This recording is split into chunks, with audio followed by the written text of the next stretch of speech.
আসসালামু আলাইকুম। শুরুতেই বলি আলহামদুলিল্লাহ। কেন আলহামদুলিল্লাহ বলছি এটা হয়তো বা ভিডিও দেখে বুঝতে পারছেন। খাঁচাতে দেখেন ওই যে খাঁচার শুরুতে হচ্ছে একটা ডিম আছে আর কি। আমি দূর থেকে ভিডিও করছি কারণ হচ্ছে মুরগিগুলো একটু বেশি ফাজিল, তো মানে ভয়ে আছি আর কি, ওরা লাফালাফি করে ডিমটা না ভেঙে দেয় এই জন্য। তো গতকালকে থেকে আমি মুরগি ডিম পাওয়া শুরু করেছি।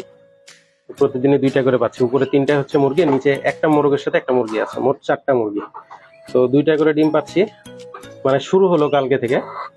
তো আশা করছি যে 4টা ইনশাল্লাহ ডিম দেওয়া শুরু করে দেবে। খুবই খুশি লাগছে আমাকে, খুবই দীর্ঘ প্রতীক্ষার পরে ডিম পাওয়া ফার্মি মুরগির ডিম আর কি আমার বাসাতে প্রথম। এর আগে কখনো ফার্মি মুরগি আমি পালন করিনি। তো এটাই হচ্ছে আমার বাসাতে প্রথম ডিমটা। আমি আস্তে করে আপনাদেরকে দেখাচ্ছি তেমন যে সাইজটা কেমন আর কি। এই যে এটা হচ্ছে আমার ফার্মি মুরগির ডিম। সাইজে একটু মোটামুটি ছোটই আছে, তবে তারপরও আলহামদুলিল্লাহ। আমি হচ্ছে এই ডিমগুলো প্রথমত যত সম্ভব এটাতে বাচ্চা আসবে না, কারণ এখানে এই উপরের মুরগিগুলোর সাথে মোরগ ছিল না, এই জন্য আমি ওদেরকে একসাথে রাখার ব্যবস্থা করবো কিছুদিনের ভিতরেই। আপাতত ডিমগুলা খেয়ে নেওয়া ছাড়া বা বিক্রি করে দেওয়া ছাড়া কোনো উপায় নেই। তো যত সম্ভব এগুলো বাবা ডিমই হবে, কারণ মোরগ একসাথে নাই। যখন মোরগ একসাথে রাখবো তখন আমি হচ্ছে করবো, ডিমগুলো দিয়ে বাচ্চা তোলার চেষ্টা করবো। আর বাচ্চা তুলবো হচ্ছে আমার নিজস্ব বানানো ইনকিউবেটর দিয়ে। মানে ইনকিউবেটর না, আসলে বালতিতে আমি বাচ্চা তুলি লাইটের মাধ্যমে।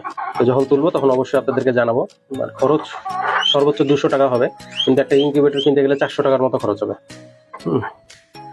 যখন বাচ্চা তুলবো তখন অবশ্যই আপনাদেরকে ভিডিও করে জানাবো। তো সবাই দোয়া করবেন। আমার মুরগিগুলো প্রথম ডিম দেওয়া শুরু হয়েছে, খুবই ভালো লাগছে। এটা অনেক আনন্দের বিষয়, যারা মুরগি পালন করে তাদের জন্য অনেক আনন্দের বিষয় আর কি।